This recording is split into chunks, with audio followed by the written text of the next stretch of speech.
চলে আসলাম ঝটপট একটা রেসিপি নিয়ে। আশা করি সবাই ভালো আছেন। আসসালামু আলাইকুম। আমি আপনাদের দোয়া ও ভালোবাসায় ভালো আছি এখন। আর এখানে হচ্ছে আমি পেঁয়াজ কুচি আর রসুন কুচি দিয়ে দিয়েছি গরম তেলের মধ্যে।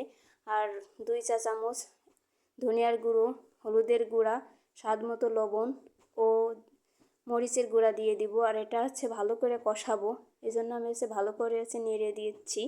নেড়ে দেওয়ার পর আমি হচ্ছে মরিচের গুঁড়া দিয়ে আর একটু পানি দিয়ে এটা ঢেকে দিব। ঢেকে দিয়ে হচ্ছে কষিয়ে নিব। আর কষালে হচ্ছে যত কষাবেন ততই মজা লাগে, এটা সবাই জানেন।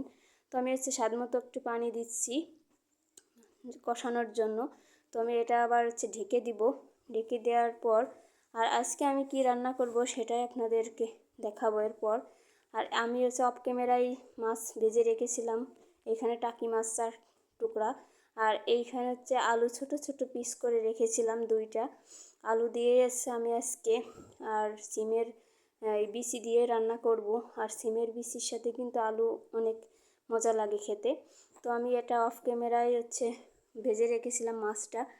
আর এইখানে হচ্ছে সিমের বিচি আগে থেকে সিদ্ধ করা আছে। আর এই মশলার মধ্যে আমি হচ্ছে জিরার গুঁড়ো একটু অ্যাড করলাম।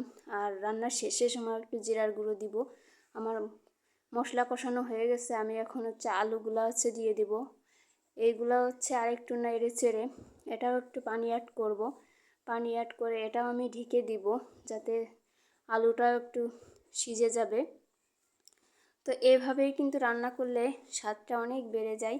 আর আমার কাছে কিন্তু অনেক মজা লাগে। তো আমি পানিটাও দিয়ে দিলাম একটুখানি, যেহেতু আলুতে পানি ছিল, বেশি পানি আমার দেওয়া লাগবে না। তো আমি এটা হচ্ছে ঢেকে দিচ্ছি। ঢেকে দেওয়ার পর 2 মিনিট পর আমি আবার হচ্ছে নেড়ে চেড়ে দেখছি এটা হচ্ছে সিদ্ধ হয়ে গেছে। এখন আমি ঝোলের পানি দিয়ে দিচ্ছি। সিমের বিচি আমার হচ্ছে সিদ্ধ করা ছিল যেহেতু, এই জন্য আর সিমের বিচি এর ভিতর দিলাম না। তো এরপর হচ্ছে আমি সিমের বিচিগুলাও হচ্ছে দিয়ে দিব যেগুলো ছিল। আর সিমের তরকারিটা কিন্তু আমার কাছে অনেক মজা লাগে।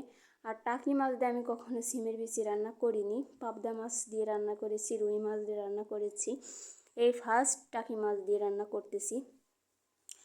তো মানে ভালোই লাগছে খেতে, খারাপ না।